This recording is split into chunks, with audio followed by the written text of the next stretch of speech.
سيدنا ومولانا أبي القاسم محمد المصطفى صلى الله عليه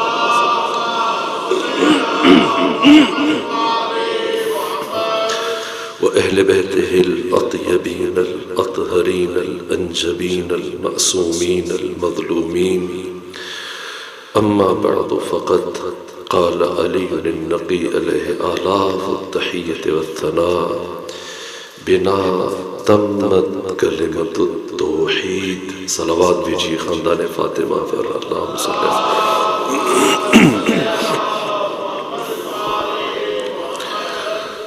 آج کے دن میں آقا امام زمانہ کی بارگاہ میں اور آپ سادات اور مومنین کی خدمت میں تعزیت پیش کرتا ہوں.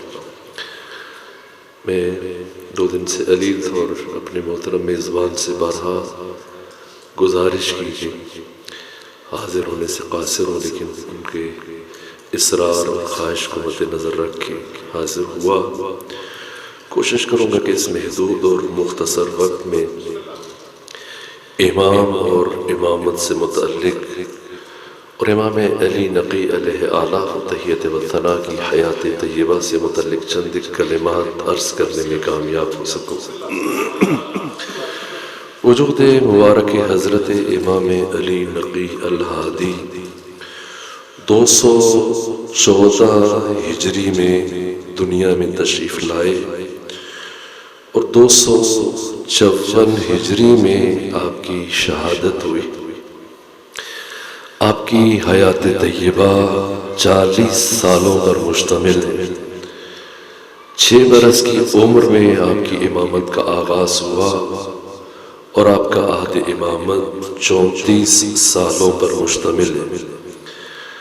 آپ کی ولادت باسعادت مامون الرشید کے عہد خلافت میں ہوئی اور آپ کی شہادت معتز باللہ کے عہد خلافت میں ہوئی. کیسے ممکن ہے کہ 6 برس کا بچہ کائنات کے لیے، ساری امت کے لیے امام بن جائے؟ اس کے لیے ضروری ہے کہ پہلے رک کر امامت کو سمجھا جائے کہ امامت کیا ہے. کسی نے مرحوم اقبال سے استفسار کیا کہ علامہ مجھے امامت سے متعلق کچھ بتائیں. تو اس سے پہلے کہ اقبال کچھ جواب دیتے دعا دی. کہا تو نے پوچھی ہے امامت کی حقیقت مجھ سے، حق تجھے میری طرح صاحب اسرار کرے. اس لیے کہ امامت کو سمجھنے کے لیے اہل دل ہونا شرط ہے. کبھی کوئی کمزور ہرگز مکتب امامت کو سمجھ نہیں سکتا. اگر میں یہ چاہوں کہ آج کی اس گفتگو میں امام علی نقی علیہ السلام کی حیات طیبہ کے ابعاد اور جہات بیان کروں، یا کوئی بھی طالب علم، کوئی جوان اگر اس کے دل میں یہ خواہش پیدا ہو کہ امام نقی، امام ہادی، امام علی ابن محمد کی سیرت کو پڑھے اور کوئی کتاب اٹھائے تو شاید نہیں سمجھ پائے گا. اس لیے کہ 11 ائمہ کی یہ 250 سالہ حیات طیبہ اس طرح سے متصل ہے اور اس طرح سے پیوستہ ہے کہ ان میں سے کسی ایک امام کی زندگی کو اٹھا کے پڑھنا یہ خود بشر کے لیے قابل فہم نہیں ہے جب تک ان سب کی زندگیوں پر طائرانہ نگاہ نہیں ڈالے گا. اس طرح سے متصل ہے. وہی ایک حقیقت محمدی، وہ ایک حقیقت مصطفی کبھی اس کائنات میں علی کی شکل میں متجلی ہوئی، پھر وہی حقیقت محمدی حسن مجتبیٰ کی شکل میں ظاہر ہوئی، پھر اسی حقیقت محمدیہ کا ظہور حسین ابن علی کی شکل میں ہوا، پھر وہ حقیقت محمدی کبھی امام جعفر صادق، کبھی علی ابن موسیٰ الرضا، کبھی امام محمد تقی، کبھی امام علی نقی، مسلسل اس طرح سے ظہور ہوا کہ گویا یہ 250 سالوں میں ایک انسان نے زندگی گزاری. جہاں علی کی زندگی کی اختتام ہو رہا ہے وہیں سے امام حسن مجتبیٰ کی زندگی اس طرح سے شروع ہوئی کہ لگتا نہیں کہ کوئی دوسرا انسان نہ اس ترتیب سے ایک لمحے کے لیے بھی ان 250 سالوں میں کار امامت نہیں رکا۔ مولا متقیان کی 33 برس کی عمر میں امامت کا آغاز ہوا اور پھر 30 سال آپ کا عہد امامت ہے۔ ایک جملہ مولا علی کے لیے عرض کرو پھر آگے بڑھو۔ اسلام اپنے وجود میں علی کی شمشیر کا محتاج ہے، اور اسلام اپنی بقا میں علی کے صبر کا محتاج ہے۔ اگر علی کی شمشیر نہ ہوتی تو اسلام ہرگز مارا سے وجود میں نہ آ سکتا، اور اگر صبر علی نہ ہوتا تو کبھی اسلام باقی نہ رہ سکتا۔ یہاں تک کہ جب اسلام کو اپنے پاؤں پہ کھڑا کیا، یہاں سے امام حسن مجتبیٰ کی امامت کا آغاز ہوا، جو 9 سالوں پر مشتمل ہے۔ ان 9 سالوں میں امام حسن نے کیا کیا؟ سب سے بڑا کام اپنے دور کے طاغوت کے چہرے سے نقاب کو الٹا، اور جہاں امام حسن مجتبیٰ کا کام ختم ہوا وہاں سے حسین ابن علی کے کام کا آغاز ہوا۔ جس طاغوت کو امام حسن نے متعارف کروایا، اس پر ضرب حسین ابن علی نے چلائی اور تاریخ اسلام اور دنیا بشریت کو سب سے بڑا پیغام دیا۔ کربلا، عاشوراء تاریخ بشر کا سب سے بڑا پیغام ہے، اور جتنا بڑا پیغام ہے اتنے بڑے پیغام بر چاہیے تھا۔ اس لیے حسین ابن علی نے دنیا کی کسی بھی دوسرے ذریعے پر اعتماد نہیں کیا۔ کربلا کے پیغام کو بشر تک منتقل کرنے کے لیے 2 ہستیوں کو چنا، ایک زینب بنت علی اور ایک سید سجاد علی زین العابدین۔ اگر مدینے میں کوئی ایک لمحے کے لیے امام سجاد کے پاس رکتا صرف احوال پرسی کے لیے، سلام کے لیے، تو اگلے ہی لمحے مدینے کا گورنر محمد بن سلیمان بلا کے پوچھتا کہ بتاؤ حسین کا بیٹا تم سے کیا کہہ رہا ہے؟ اب بتائیں کہ ایسا دور بظاہر قید ختم ہو گئی، لیکن 34 سال باقی جس نظر بندی میں امام نے گزارے، انسان تصور نہیں کر سکتا کہ ایک لمحے کے لیے اگر کوئی سید سجاد کے پاس رکے تو گورنر ہاؤس میں اس کی پیشی ہوگی۔ اب بتائیں کیسے تبلیغ کرے؟ یہاں 7 طریقے اختیار کیے امام علی زین العابدین نے کربلا کو بشر تک پہنچانے کے لیے، جن میں سے ایک اس کی طرف اشارہ کروں کہ تمام ائمہ میں سے حتی رسول اللہ کو آپ شامل کر لیجئے، سب سے زیادہ غلام امام سجاد نے خریدے، اور دشمن اس طرف متوجہ نہیں تھا۔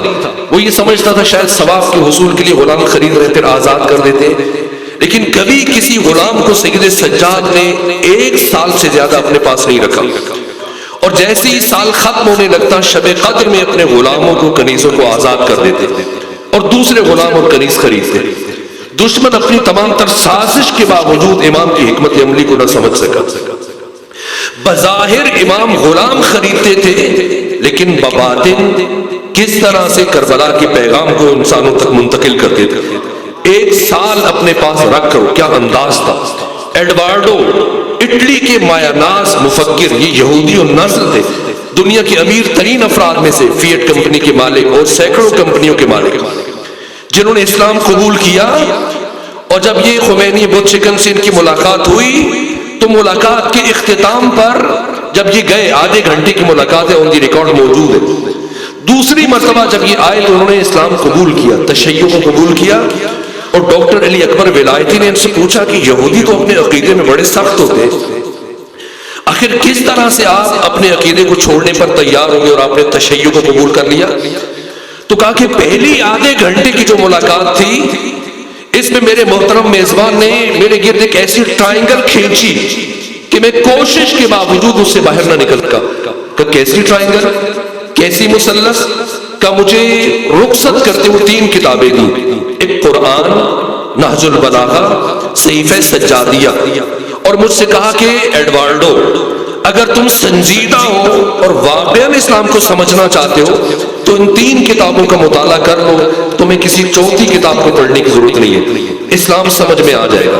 قرآن سے متعلق ایڈوارڈو نے کیا کہا، نہج البلاغہ سے متعلق کیا کہا، صحیفہ سجادیہ سے متعلق جو جملہ کہا وہ میں عرض کروں اور آگے بڑھ دوں، کیا کہا ان 56 دعاؤں کو، یہ صحیفہ کاملہ اور صحیفہ سجادیہ جو آپ میں سے ہر مومن کے گھر میں موجود ہے، کہ ان 56 دعاؤں کو پڑھنے کے بعد مجھے یہ محسوس ہوا کہ یہ انسان جس کا نام علی زین العابدین ہے اس کائنات کا سب سے بڑا ماہر نفسیات ہے، اور یہ اپنے اللہ سے اس طرح سے اپنی باتیں منواتا ہے اور یوں دعا مانگتا ہے کہ خدا کے پاس بھی انکار کا راستہ نہیں چھوڑتا۔ کیا انداز اختیار کرتے تھے؟ شب قدر ابھی قریب ہے، ماہ رجب آغاز ہو چکا، پھر شعبان، ماہ رمضان۔ یہ ماہ رمضان میں آپ شب قدر میں اعمال کرتے ہیں، مختلف انداز ہے آپ کا، کوئی صدقہ دے کر، کوئی نماز سے، کوئی تلاوت سے، کوئی ذکر سے، لیکن سید سجاد شب قدر کا آغاز کیسے کرتے تھے؟ امام اپنے تمام غلاموں کو، تمام کنیزوں کو، میرے عزیزوں، پیغمبر سے لے کر امام عسکری تک سب نے مل کر اتنے غلام نہیں خریدے جتنے غلام صرف سید سجاد نے خریدے، اور شب قدر سارے غلاموں کو اکٹھا کرتے، تمام کنیزوں کو، اور جب سب جمع ہو جاتے تو حضرت ایک رجسٹر کھولتے اور باری باری ایک سے پوچھتے، بتاؤ فلاں دن فلاں موقع پر تم نے مجھ سے جھوٹ بولا تھا یا نہیں؟ وہ اعتراف کرتا، اور امام دوسرے کی طرف متوجہ ہوتے، فلاں دن تم نے مجھ سے غلط بیانی کی تھی یا نہیں کی؟ وہ جو بھولا ہوتا تھا، مطمئن ہوتا تھا، جیسے امام اعتراف لیتا اور شرمندہ ہوتا، اور جب سب سے اعتراف لے لیتے اور سب پریشان ہوتے کہ نہیں معلوم امام اب میرے ساتھ کیا سلوک روا رکھیں گے، تو اس رجسٹر کو بند کرتے اور فرماتے، جاؤ آج کی شب میں نے تم سب کو معاف کیا، اور دوسرا جملہ ارشاد فرماتے، جاؤ آج کی شب میں نے تم سب کو آزاد کیا، اور پھر ایک ایک غلام کو، ایک ایک کنیز کو رخصت کرتے ہوئے ایک تش سے درہم و دینار کی تھیلی اٹھا کر دیتے رہتے کہ جاؤ اپنی آزاد اور باوقار زندگی کا آغاز کرو، اب کسی زندگی میں کسی اور کی غلامی اختیار نہ کرو۔ سب کو رخصت کرنے کے بعد حجرے کے دروازے کو بند کرتے، جائے نماز پر تشریف لاتے اور اپنے ہاتھوں کو دعا کے لیے اٹھاتے، اور اس جملے سے مناجات شب قدر کا آغاز کرتے کہ پروردگار دیکھ، میں نے بندہ ہوتے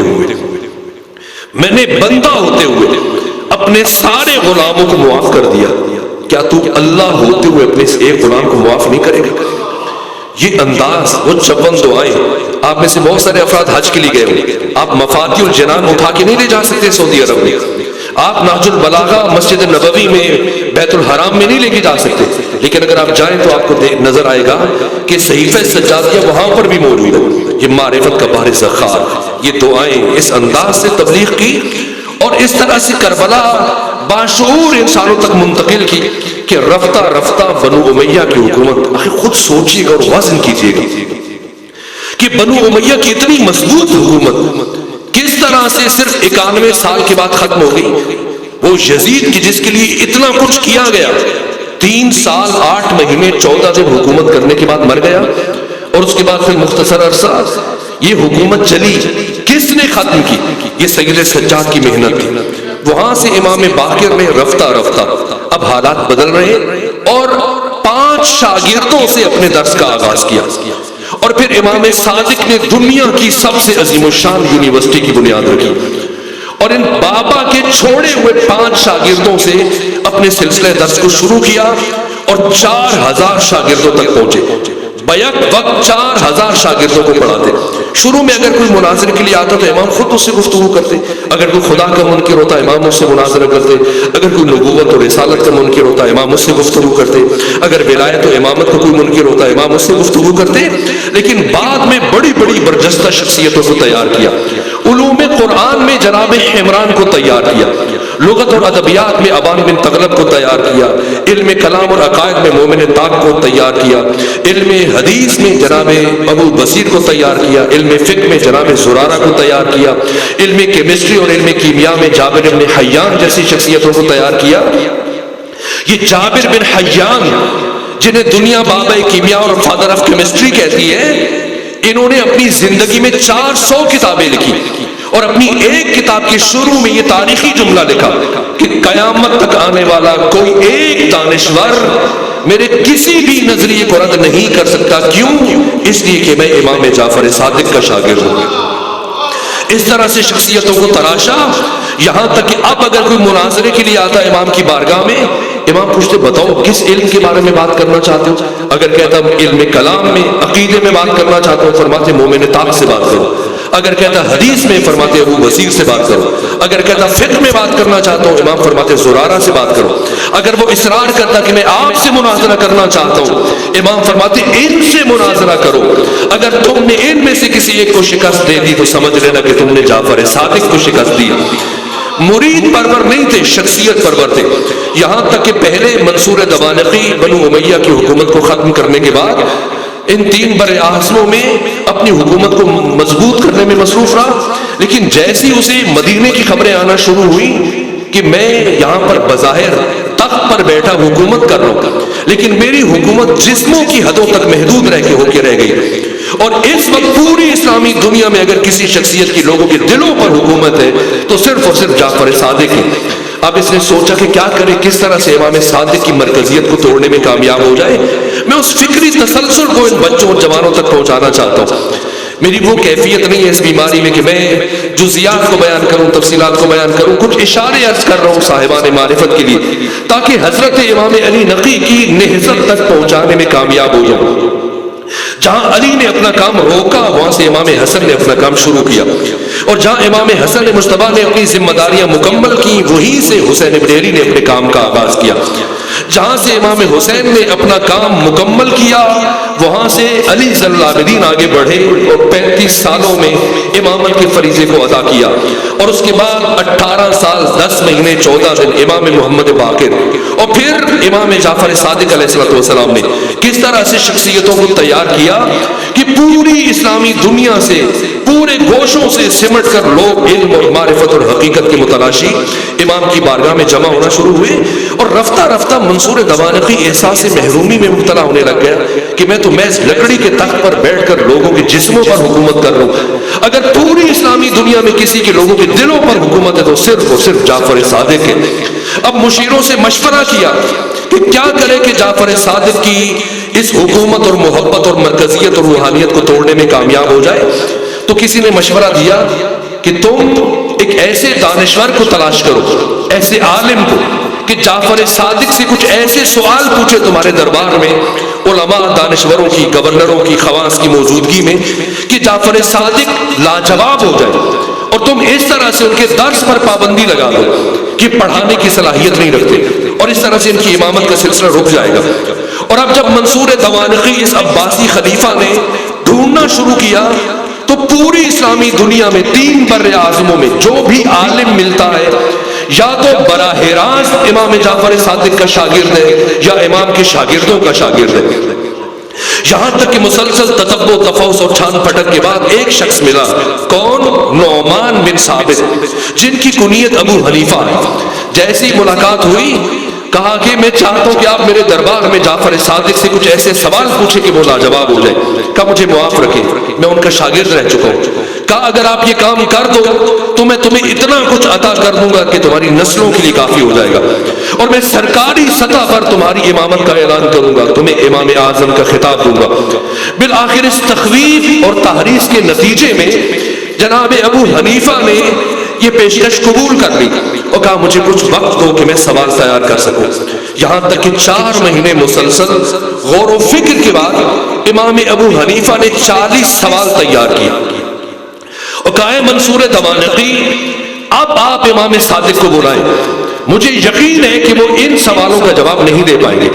یہاں تک کہ منصور دوانقی نے اپنے تمام شہروں سے گورنر بلائے، خواص کو بلایا، علماء کو بلایا، دانشوروں کو بلایا، اور بنو عباس کے سرداروں کی موجودگی میں امام صادق کو مدینہ سے بلایا، ادھر ابو حنیفہ نعمان بن ثابت کو بلایا، وسط میں منصور دوانقی کی کرسی ہے، داہنے طرف امام صادق کو بٹھایا گیا، بائیں طرف نعمان بن ثابت ابو حنیفہ کی کرسی رکھی گئی، اور یہاں پر منصور دوانقی نے اپنی گفتگو کا آغاز کیا۔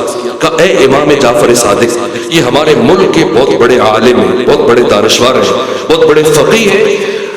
امام نے کہا کہ ہاں ہم انہیں جانتے ہیں۔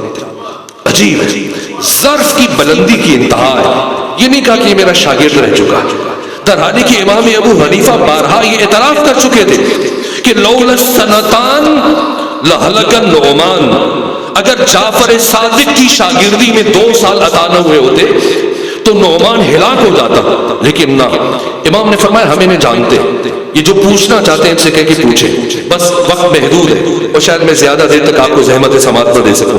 40 سوالوں میں سے میں تبرکاً کچھ سوال عرض کروں۔ سب سے پہلا سوال جو نعمان بن ثابت نے امام صادق سے پوچھا کہ فرزند رسول یہ بتائیں کہ مردار میں اور ذبیحہ میں کیا فرق ہے؟ کیوں ایک کا گوشت حلال ہے دوسرے کا گوشت حرام ہے؟ امام نے فرمایا خون کا فرق ہے، خون کا، ایک کا خون اس کے جسم سے نکل جاتا ہے اس لیے وہ حلال ہے، دوسرے کا خون اس کے جسم میں رہ جاتا ہے اس لیے وہ حرام ہے۔ کہا اچھا خون کی وجہ سے مردار حرام ہے تو اللہ نے خون کو کیوں حرام قرار دیا؟ اگر اللہ خون کو حلال قرار دے دیتا تو یہ مردار کا گوشت ضائع نہ جاتا، کم سے کم غریب اور نادار لوگ جو سال کے باقی دنوں میں گوشت نہیں کھا سکتے اسی مردار کا گوشت کھا لیتے، اللہ نے خون کو کیوں حرام قرار دیا؟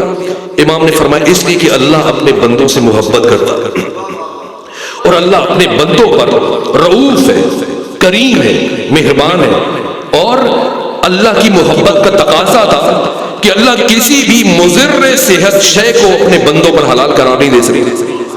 کہا اچھا خون میں کون سا نقصان ہے؟ امام نے فرمایا خون میں 3 نقصان ہے۔ اگر کوئی خون استعمال کرے گا، خون کھائے گا یا پیے گا، ایک تو کوڑ اور جزام برس کی بیماری لاحق ہو جائے گی، دوسرا اس کے جسم سے بدبو اور تعفن اٹھے گا اور دوسروں کے لیے برداشت کرنا مشکل ہو جائے گا، اور تیسرے مرحلے میں وہ قسی القلب ہو جائے گا، سنگ دل ہو جائے گا، پتھر دل بن جائے گا، انسان کی انسانیت سے نکل جائے گا۔ کہا اچھا اگر ذبیحہ شرط ہے اور مردار کا گوشت حرام ہے تو ہمیں کیسے پتہ چلے کہ جو گوشت ہم بازار سے خرید کر لائے یہ ذبیحہ کا گوشت ہے؟ ہو سکتا ہے قصاب نے ہم سے خیانت کی ہو اور وہ مردار کا گوشت کاٹ کے ہمیں دے دے، تو کیسے پتہ چلے؟ اب آپ تو جیلوں کے رہنے والے ہیں، مجھے آپ کا تو نہیں معلوم، لیکن لاہور کے بارے میں جانتا ہوں کہ کئی سال تک گوشت کے نام پہ آپ کے یہ ساتھی کیا کچھ کھاتے رہے۔ تو ابو حنیفہ نے سوال کیا کہ کیسے پتا چلے کہ جو گوشت ہم بازار سے خرید کر لائے یہ ذبیحہ کا ہے یا مردار کا ہے؟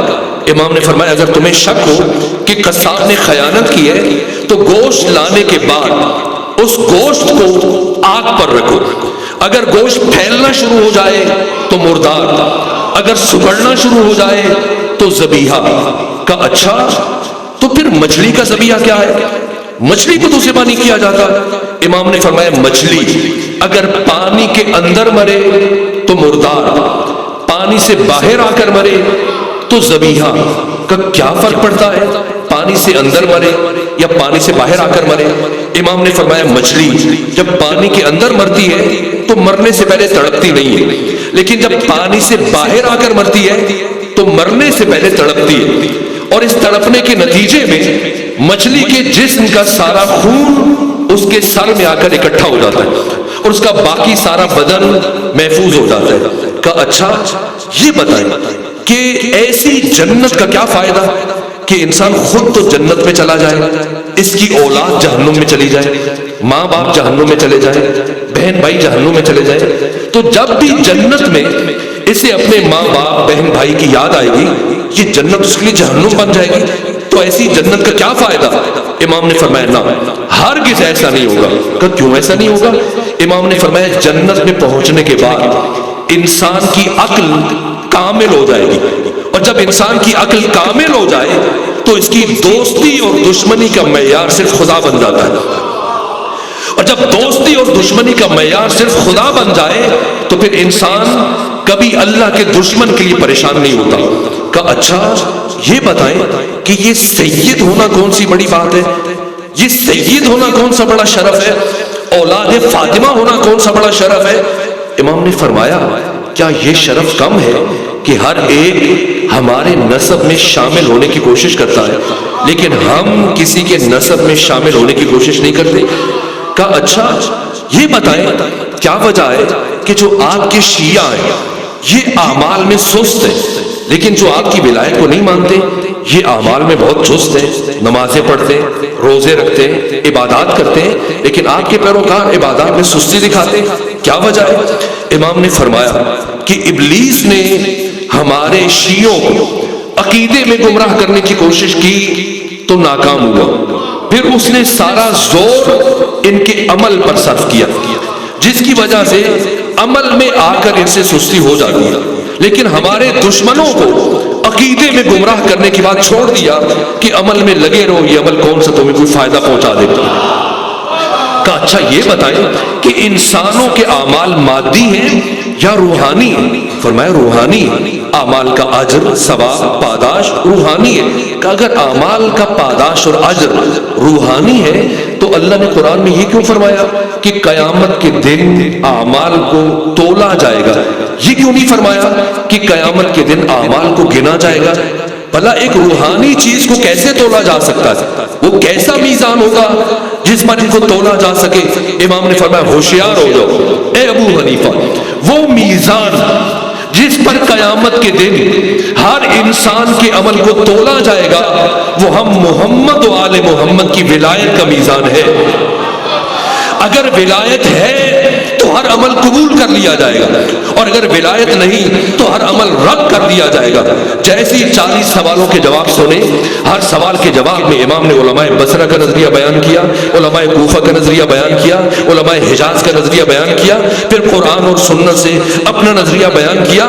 بالآخر علم دوست تھا، امام کا شاگرد رہ چکا تھا، اگرچہ دشمن نے بلایا تھا، منصور دوانکی کے کہنے پہ آیا تھا، لیکن اتنا مجذوب ہوا امام کے جلال سے، امام کی ہیبت علمی سے، کہ ایک مرتبہ اٹھ کے کھڑا ہو گیا اور ہزاروں افراد کی موجودگی میں نعمان بن ثابت نے یہ اعتراف کیا کہ اے امام جعفر صادق، آج نعمان بن ثابت ابو حنیفہ اپنے پورے وجود سے منصور دوانکی کے دربار میں کھڑے ہو کر یہ اعتراف کر رہا ہے کہ چشم فلک نے، آسمان کی آنکھ نے اس ساری کائنات میں جعفر صادق سے بڑا عالم نہیں دیکھا ہے۔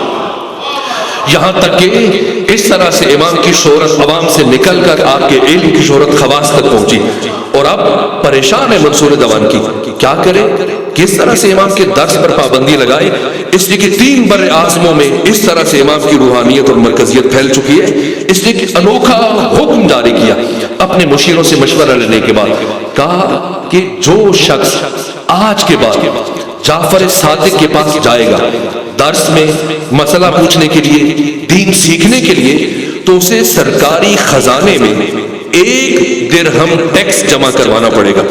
لیکن اگر کوئی ہمارے امام کے پاس جائے گا مسئلہ پوچھنے کے لیے تو اسے انعام میں تشویق کے طور پر 1 درہم دیا جائے گا۔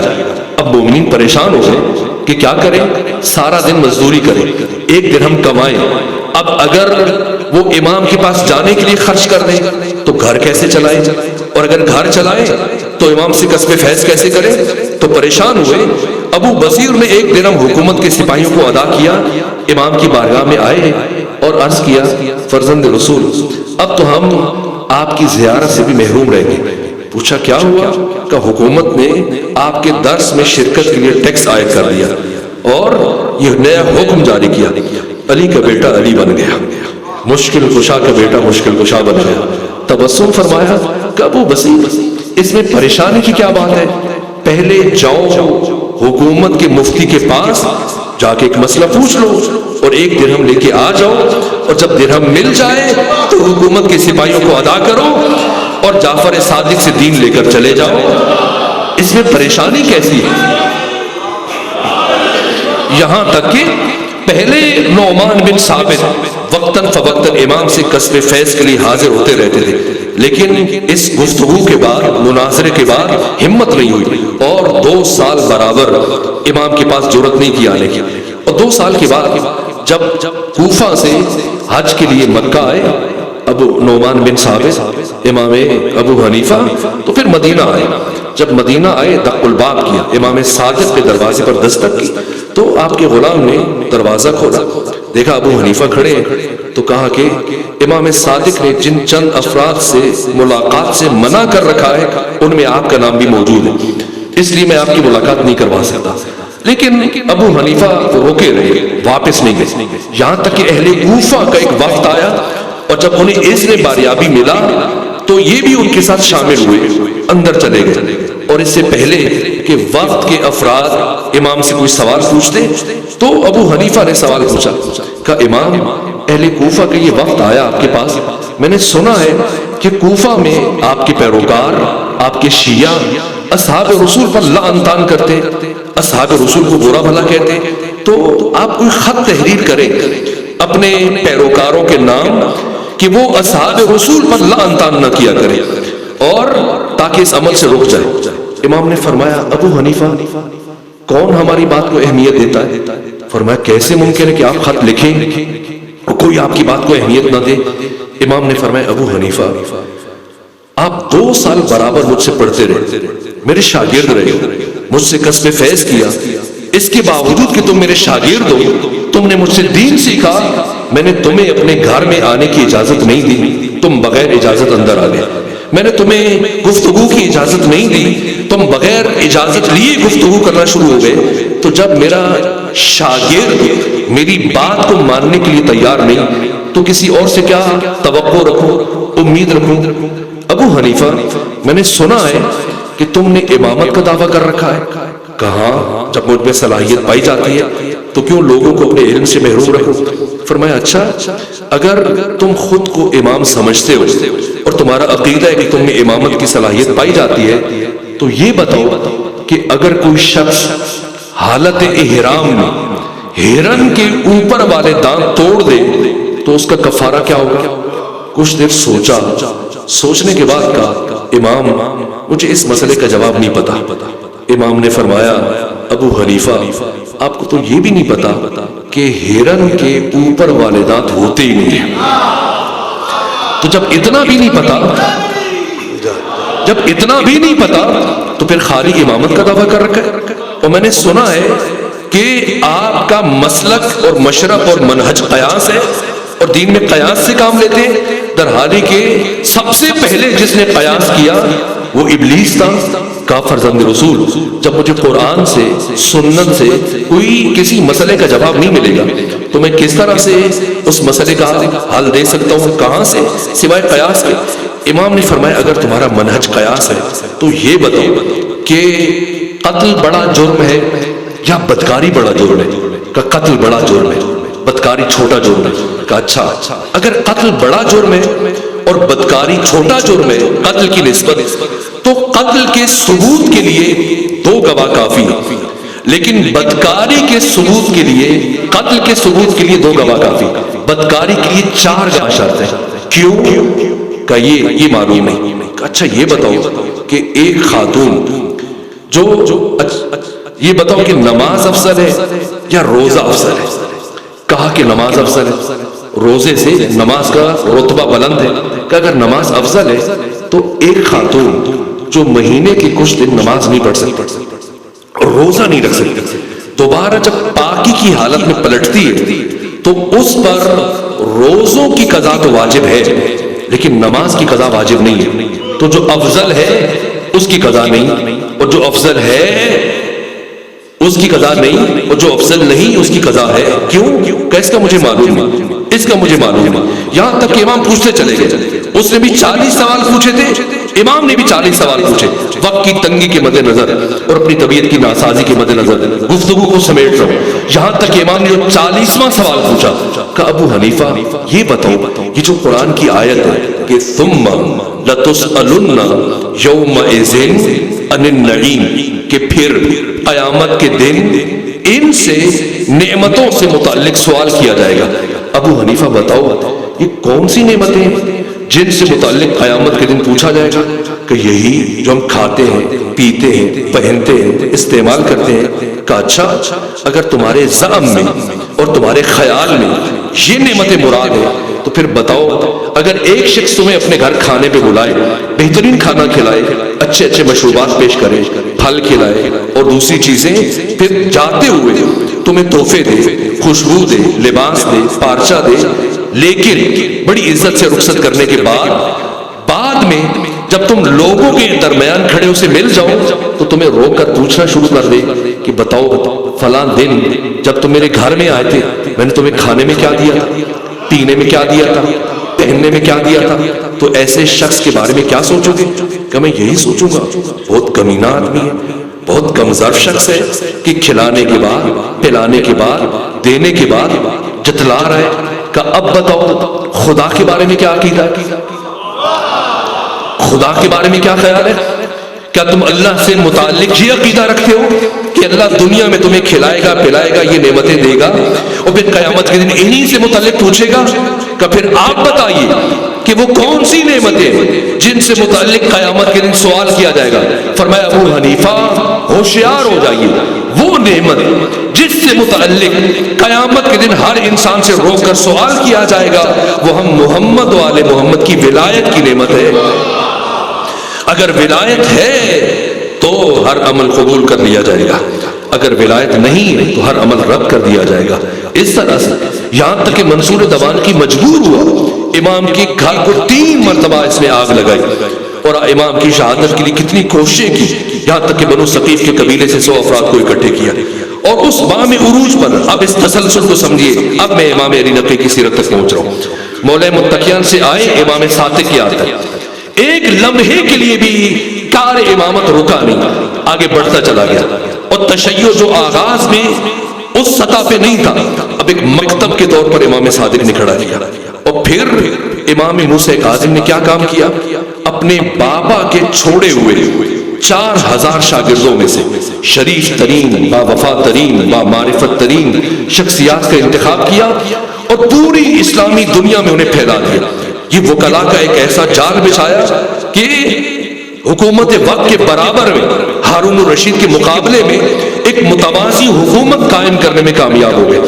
یہاں تک کہ ثقافتی اعتبار سے, معاشی اعتبار سے, سماجی اعتبار سے, تربیتی اعتبار سے, ہر اعتبار سے امام موسیٰ کاظم نے ایک نظام دیا. اور مشکل ترین عہد امامت ہے امام موسیٰ کاظم علیہ السلام کا. ایک طرف صوفیہ, تصوف کے چاروں ارکان امام موسیٰ کاظم کے زمانے میں, ایک طرف معروف قرخی ہے, عبداللہ مبارک ہے, سفیان ثوری ہے, حسن بصری, یہ ارکان تصوف. دوسری طرف فلسفہ یونان کو عربی میں ترجمہ کر کے اسلامی دنیا میں لایا جا رہا ہے. تیسری طرف چاروں کے چاروں امام فقہ میں امام کے مقابلے میں موجود ہیں, امام ابو حنیفہ, امام مالک, امام شافعی اور امام احمد ابن حنبل.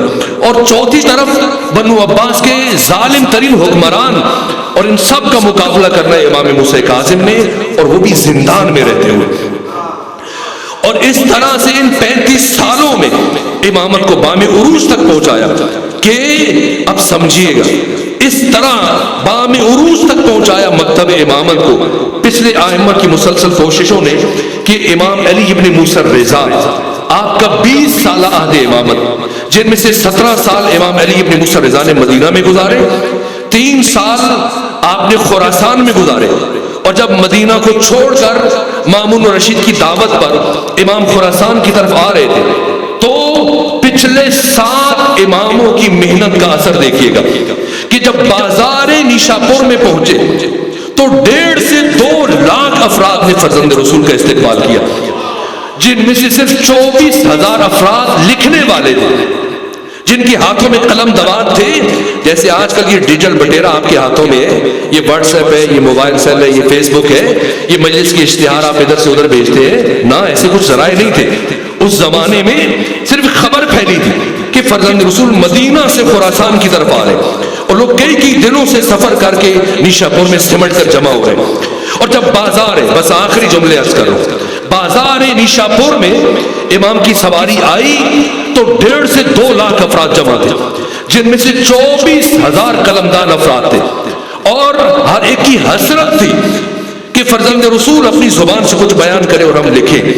یہ ہے تاریخ کا وہ انتقام کہ جب پہلا محمد دنیا سے جا رہا تھا اور قلم و دوات مانگ رہا تھا, اور سامنے کھڑے افراد کہہ رہے تھے کہ ان الرجل لیہجر, نعوذ باللہ, اس بات کو ہذیان ہو گیا, اس کی بات کو اہمیت دینے کی ضرورت نہیں. اور یہ تاریخ کا انتقام ہے کہ جب 8واں محمد آیا تو 34 سے 28,000 قلمدان حالت انتظار میں کہ فرزند رسول کچھ بیان کرے اور ہم درج کریں, لکھیں. واقعی عجیب مرحلہ تھا.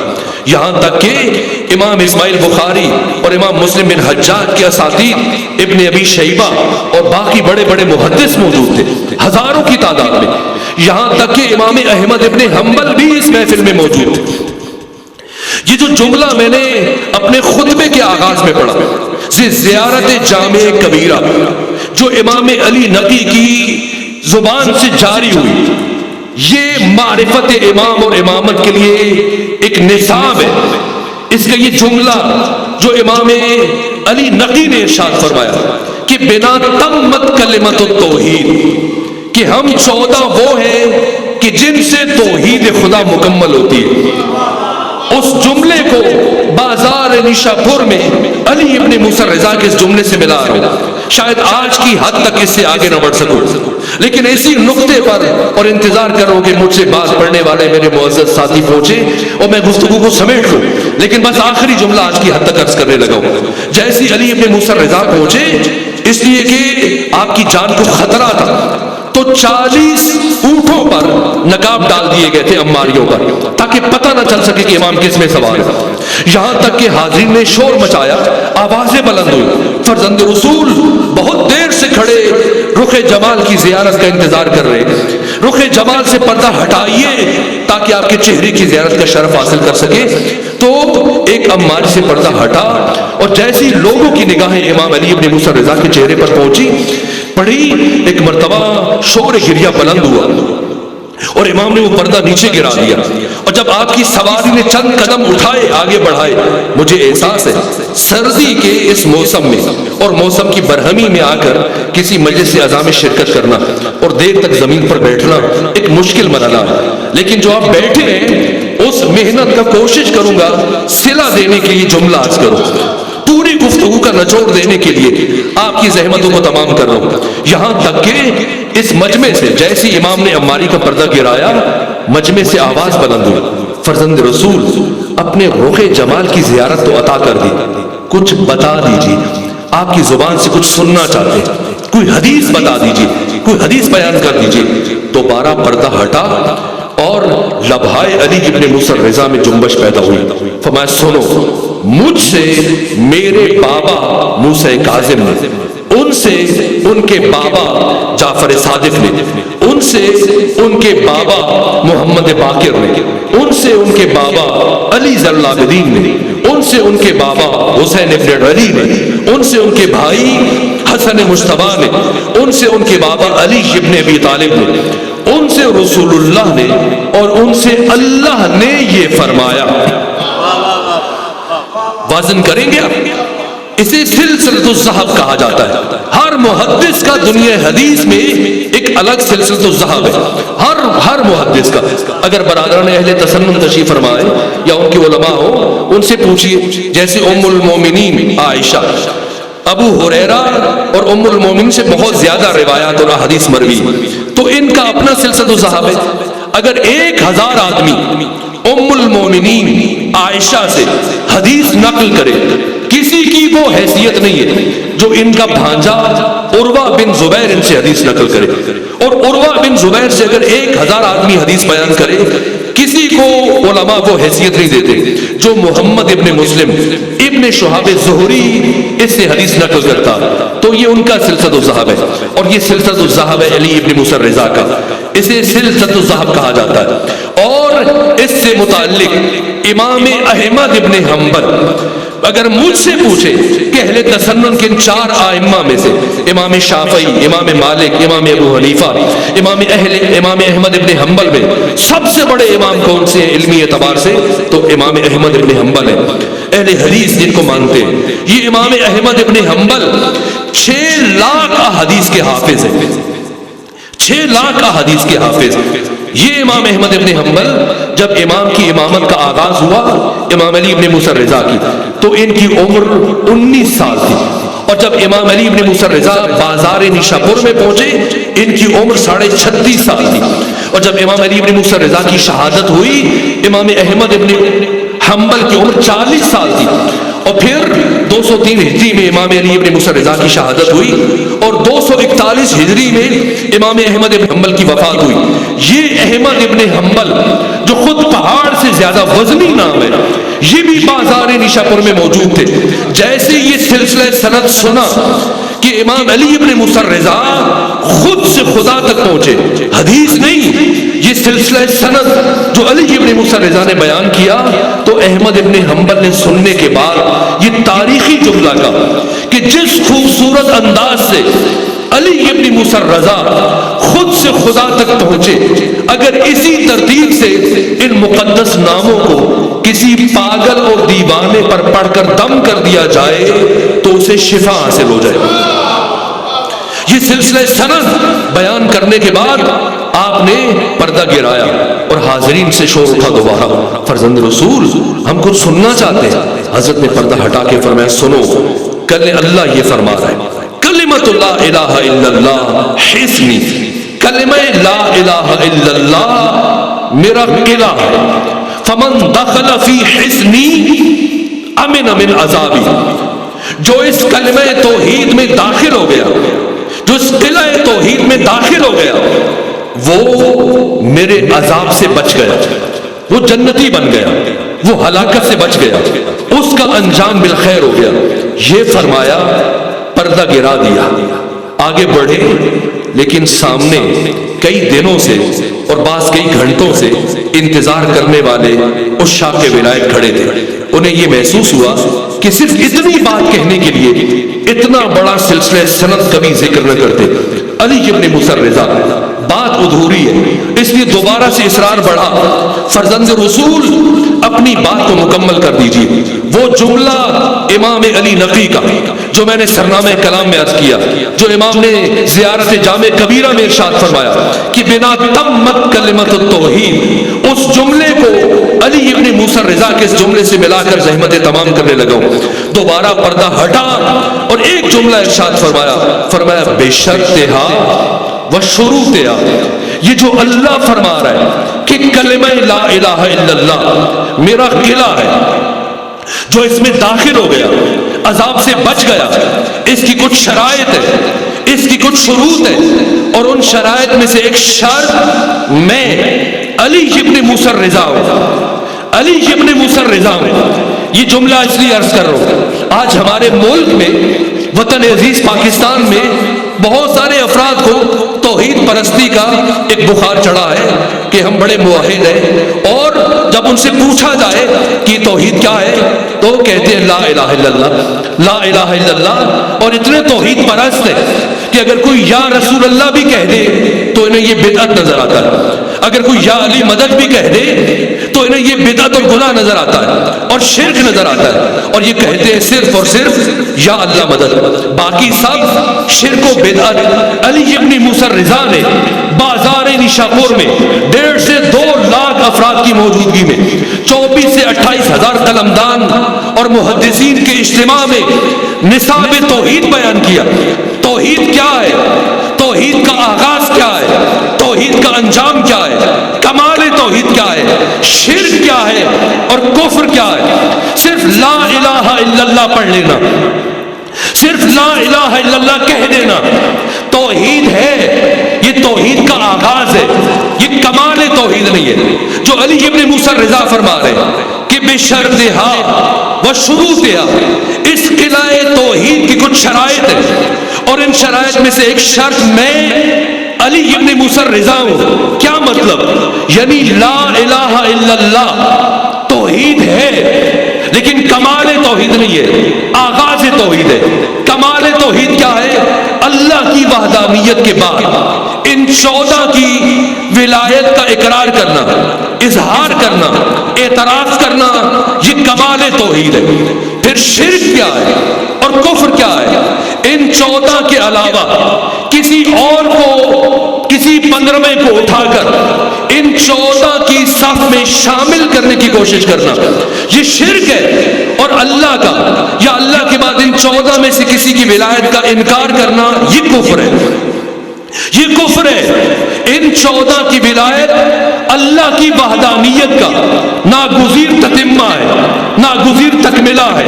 توحید خدا ان 14 کی ولایت سے مکمل ہوتی ہے.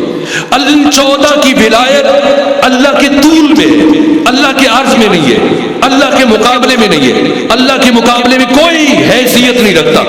یہ 14 اللہ کے طول میں، ان سے مانگنا ایسا ہی ہے جیسے خود خدا سے مانگنا، اس لیے کہ اللہ نے ان 14 کو معین کیا. یہ 14 اللہ کی مشیت کے ظرف ہے، یہ 14 اللہ کی رضا کے مظہر ہے. آپ کی مرضی ہے کہیں یا اللہ مدد، آپ کی مرضی ہے کہیں یا رسول اللہ مدد، آپ کی مرضی ہے کہیں یا علی مدد. جس سے بھی مدد مانگے مل جائے گی. یہ 14 اللہ کی مشیت کے ظرف ہے. اگر کسی کو سمجھ نہ آئے تو 56 بڑی بڑی کتابیں مقتل کی، مقتل ابی مخنف ہے، منہاج الدموع ہے، درمت ثاقبہ ہے، نفس المحموم ہے، شہید انسانیت کوئی اٹھائے، سب نے لکھا. اہل تسنن نے، اہل تشیع نے. روز عاشور جب حر ابن یزید الریاحی اپنی آنکھوں پر پٹی باندھ کر اپنے غلام اور بیٹے کے ہمراہ امام کی بارگاہ میں حاضر ہوئے اور آ کر یہ کہا کہ کیا میری توبہ قبول ہو سکتی ہے، کیا مجھے معافی مل سکتی ہے، تو جا کے پڑھے. کیا حسین نے یہ فرمایا کہ میں تمہاری دعا کروں گا اللہ تمہاری توبہ قبول کر لے گا؟ نہ. جیسی حر نے کہا کیا میری توبہ قبول ہو سکتی ہے، لبھائے حسینی میں جنبش پیدا ہوئی. فرمایا حر جا، اللہ نے تمہیں معاف کیا. یہ 14 اللہ کی مشیت کے ظرف ہے، یہ 14 اللہ کی مشیت کے مظہر ہے، یہ 14 اللہ کی رضا کے مظہر ہے.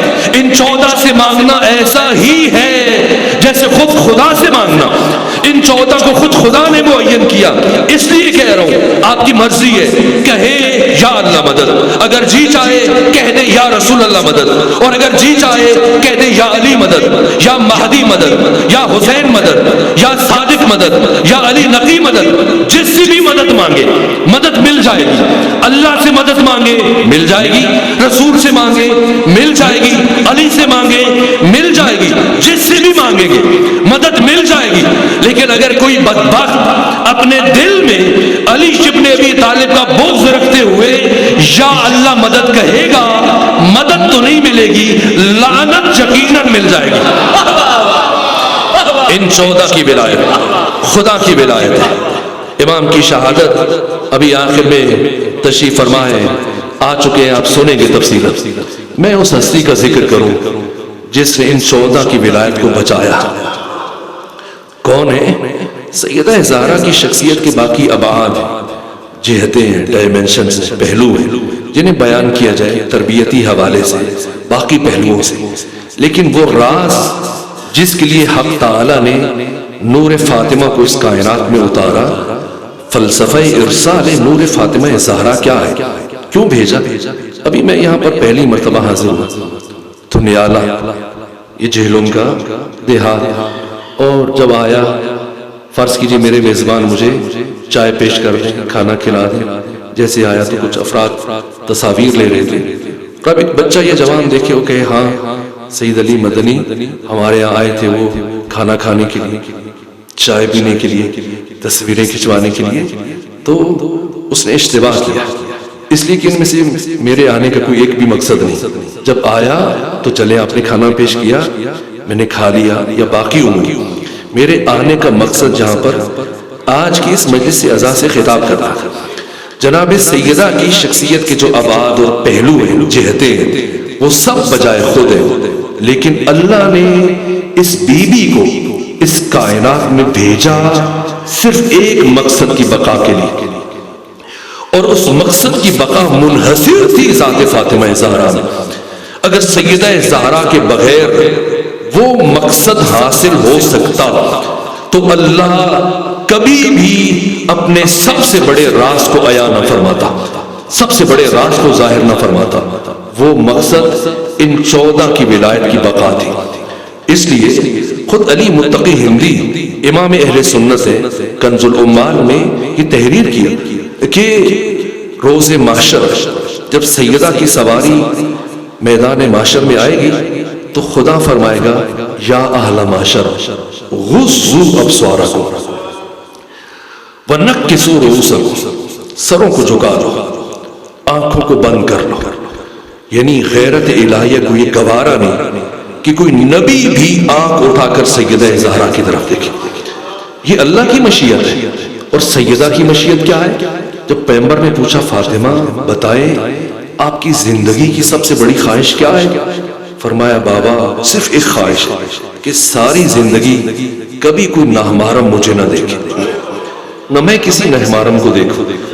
تو جب اللہ بھی یہی چاہتا ہے اور سیدہ کی مشیت بھی یہی ہے، تو پھر آخر کیا راز ہے کہ ایک دن یہی بی بی اپنے گھر سے باہر تشریف لائی؟ جناب سیدہ حزب حاکم کو اپنے گھر میں بلا سکتی تھی، کیا مولا متقیان نے نہیں بلایا؟ بلایا۔ امام اسماعیل بخاری نے صحیح بخاری میں لکھا ہے، مسلم بن حجاج نے صحیح مسلم میں لکھا ہے کہ سیدہ کی رحلت کے بعد مولا متقیان نے وقت کے حکمران کو گھر بلایا کہ آؤ ہم بیٹھ کے گفتگو کرتے ہیں مسلمانوں کی مصلحت کے لیے، اور اکیلے آنا، دوسرے فرد کو اپنے ہمراہ نہ لے کے آنا۔ آپ جانتے ہو کہ ہمارے دل اس سے خوش نہیں۔ اگر علی بلا سکتے ہیں، کیا فاطمہ زہرا نہیں بلا سکتی؟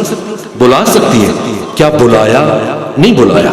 اگر فدق چاہیے تھا تو گھر بلا لیا ہوتا، یا حزب حاکم کے گھر چلی جاتی، لیکن نہ اسے اپنے ہاں بلایا نہ اس کے گھر گئی۔ کون سا مقام منتخب کیا؟ مسجد نبوی کو۔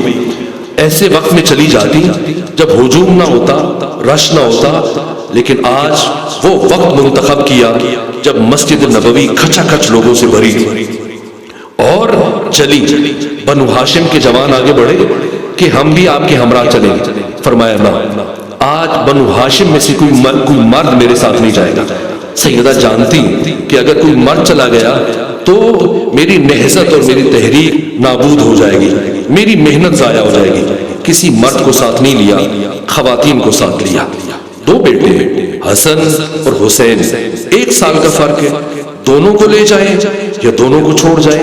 ایک کو گھر میں چھوڑا، ایک کو ساتھ لے کے گئے۔ امام حسن کو گھر میں چھوڑا، امام حسین کو ساتھ لے کے گئی۔ کیوں امام حسین کو ساتھ لے کے گئی؟ اس لیے کہ جس حسین کے آنے پر رسول اللہ وارث حدیث منبر سے نیچے آ جاتے تھے، اب حزب حاکم اس حسین کی موجودگی میں کسی جھوٹی حدیث کا سہارا لینے کی کوشش نہ کرے۔ کتنی بیٹیاں؟ 2 بیٹیاں، زینب کبریٰ، زینب صغریٰ، جنہیں ام کلثوم کہا جاتا ہے۔ دونوں کو لے جائیں یا دونوں کو گھر چھوڑ جائیں؟ نہ، چھوٹی بیٹی کو گھر میں چھوڑا، زینب کبریٰ کو ساتھ لے کے گئی۔ کیوں؟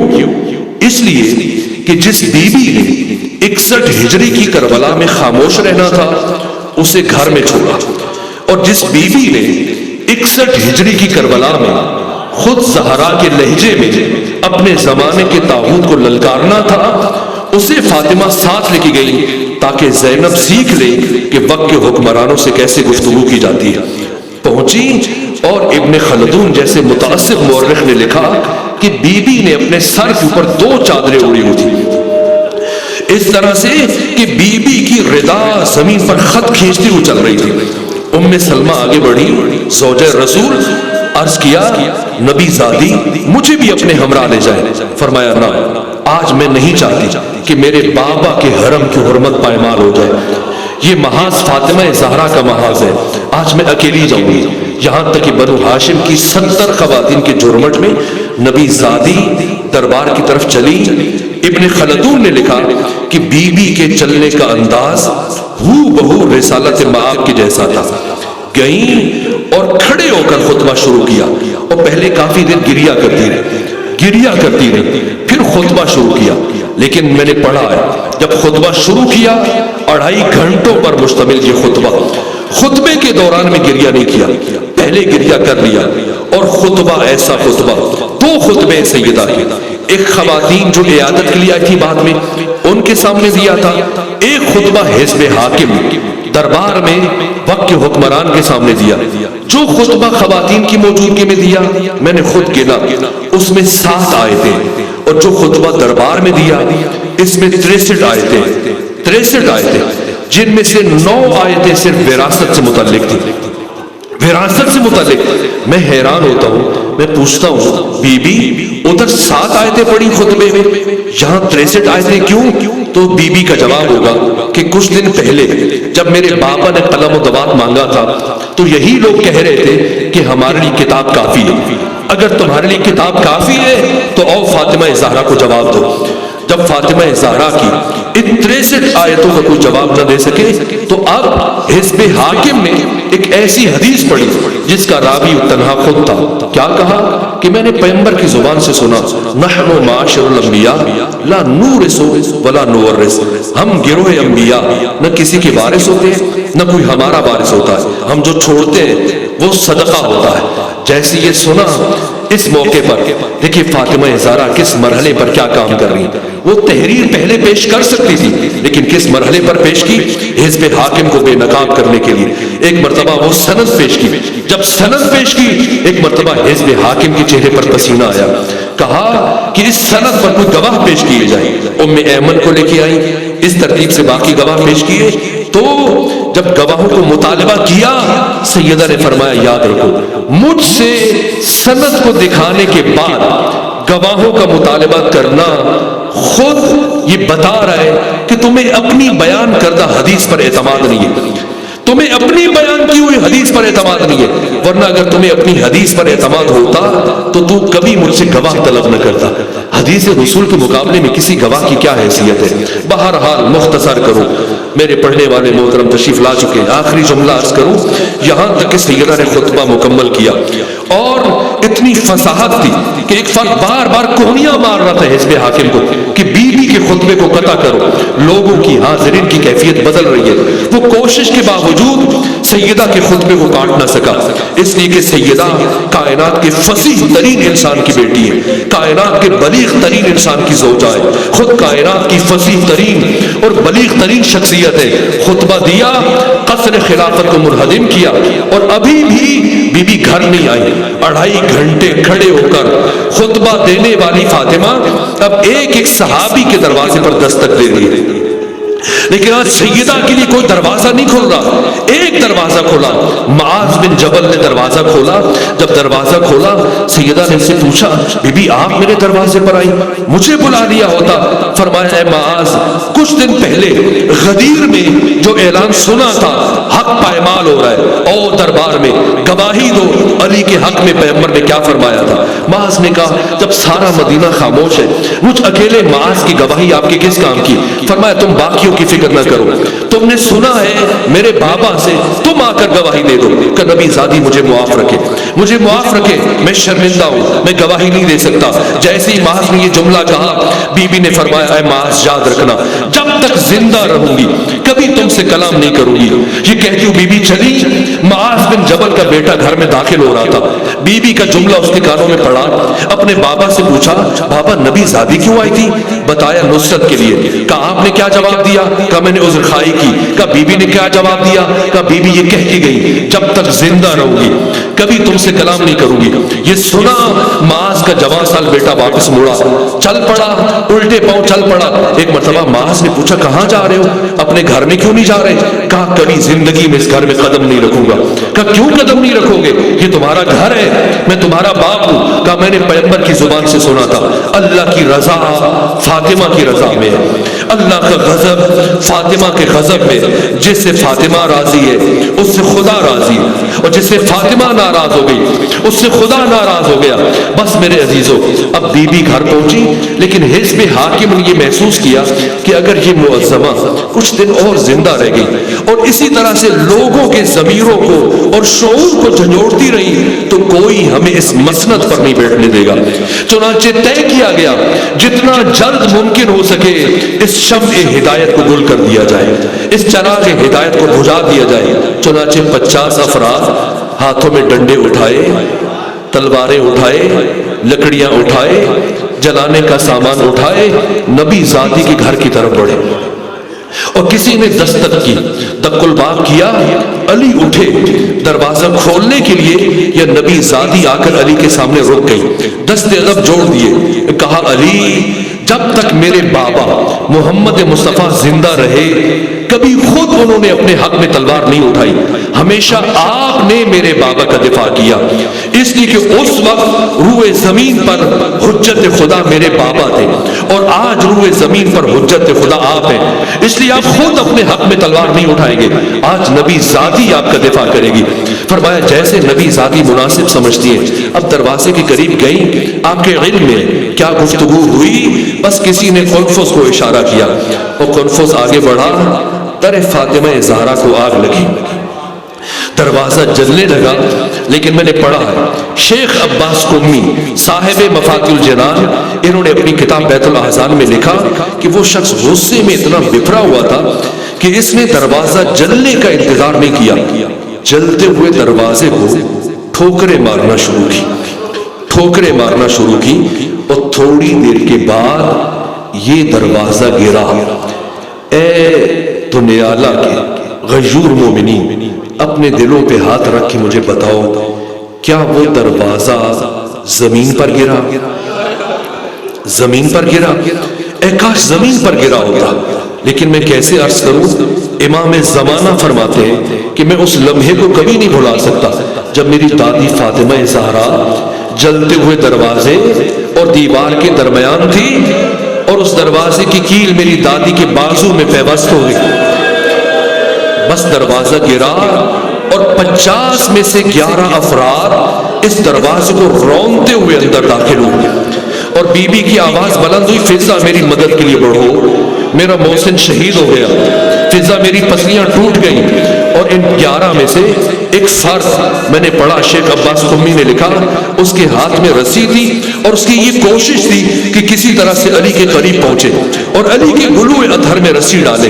جانتا تھا آج علی تلوار نہیں اٹھائیں گے، لیکن اس سے پہلے کہ وہ حضرت سے قریب پہنچتا، شیخ عباس قمی نے لکھا کہ بی بی نہیں معلوم کس طرح اس جلے ہوئے دروازے کے نیچے اٹھی اور اٹھ کر ان ٹوٹی ہوئی پسلیوں کے ساتھ آگے بڑھ کر علی اور اس شخص کے درمیان کھڑی ہو گئی اور فرمایا، اے فلاں، تو کبھی میری زندگی میں علی تک نہیں پہنچ پائے گا، علی تک نہیں پہنچ پائے گا۔ اس شخص نے جواب دیا، اے نبی ذاتی درمیان سے ہٹ جا، ورنہ ایسا ظلم کروں گا کہ تو ہٹنے پر مجبور ہو جائے گی۔ فرمایا قیامت تک نہیں ہٹوں گی، قیامت تک نہیں ہٹوں گی۔ اگر سن سکے تو سنے، ایک مرتبہ اس شخص نے اپنا بازو فضا میں بلند کیا اور پوری طاقت سے ایک ایسا تماچا نبی ذاتی کے رخسار پر مارا کہ ایک مرتبہ فاطمہ زہرا زمین پر گری، فاطمہ زہرا زمین پر گری، آپ کے بندے ٹوٹے اور پھر غشی کی کیفیت میں گئی۔ کچھ لمحوں کے لیے بی بی بے ہوش ہو گئی۔ اتنی دیر میں علی امیر المومنین کے گلوئے اطہر میں رسی ڈال کر جب آپ کو دربار کی طرف لے کے جانے لگے، کچھ لمحوں کے بعد جب بی بی کو ہوش آیا، فضا سے پوچھا، میرے ابن عام کہاں ہے؟ امیر المومنین کہاں ہے؟ علی کو یہ لوگ کہاں لے کے گئے؟ کہ دربار لے جانا چاہتے ہیں، ان سے بیعت لینا چاہتے ہیں۔ ایک مرتبہ اس کیفیت میں اٹھی، جب اٹھی دیکھا دروازے کے قریب تھے مولا متقیان، اور دشمن کس بے ادبی کے ساتھ لے کے جا رہا تھا میں بتا نہیں سکتا کہ ایک مرتبہ بی بی نے اپنا ہاتھ علی کے دامن میں ڈال دیا۔ بس میرے عزیزوں، اس سارے واقعے میں وہ پہلا شخص مدینے کے اندر موجود نہیں تھا۔ جب واپس آیا اس نے دوسرے سے پوچھا کہ میں نے سنا ہے تو نے نبی زادی کے دروازے کو آگ لگائی تھی۔ کہا میں نے آگ لگائی تھی۔ کہا میں نے سنا ہے کہ نبی زادی نے بڑی مقاومت دکھائی۔ کہا بڑی مقاومت دکھائی۔ کہا میں نے سنا ہے نبی زادی علی کے دامن کو نہیں چھوڑ رہی تھی۔ کہا نہیں چھوڑ رہی تھی۔ کہا بتا کیسے چھڑوایا؟ کیسے چھڑوایا؟ کہا ہم نے علی کے گلوئے اطہر میں رسی ڈالی، علی کو مسجد کی طرف کھینچنا شروع کیا اور نبی زادی نے اپنا ہاتھ علی کے دامن میں ڈال دیا۔ ہم نے سوچا خاتون ہے، زخمی ہے، اگر ذرا زور سے کھینچیں گے تو نبی زادی کا ہاتھ چھوٹ جائے گا، لیکن نبی زادی نے اتنی مضبوطی سے علی کے دامن کو تھام رکھا تھا کہ جیسے جیسے ہم علی کو کھینچ رہے تھے نبی زادی علی کے ساتھ کھینچتی چلی جا رہی تھی، نبی زادی علی کے ساتھ کھینچتی چلی جا رہی تھی۔ کہ پھر بتا کیسے چھڑوایا؟ کہ بس چھڑوا لیا۔ کہ نا بتا کیسے چھڑوایا؟ کہ میں نے سمجھ لیا کہ نبی زادی نے اتنی مضبوطی سے علی کے دامن کو تھام رکھا ہے کہ قیامت تک نہیں چھوڑے گی۔ کہا میں نے ایک مرتبہ داہنے دیکھا، ایک مرتبہ بائیں دیکھا، میرے قریب کنفس کھڑا تھا، اس کی کمر بند میں تازیانہ تھا، میں نے آگے بڑھ کر وہ تازیانہ نکالا اور فضا میں لہرانے کے بعد اس زور سے نبی زادی کے ہاتھوں پر مارا کہ ایک مرتبہ فاطمہ زہرا کے ہاتھ چھوٹ گئے.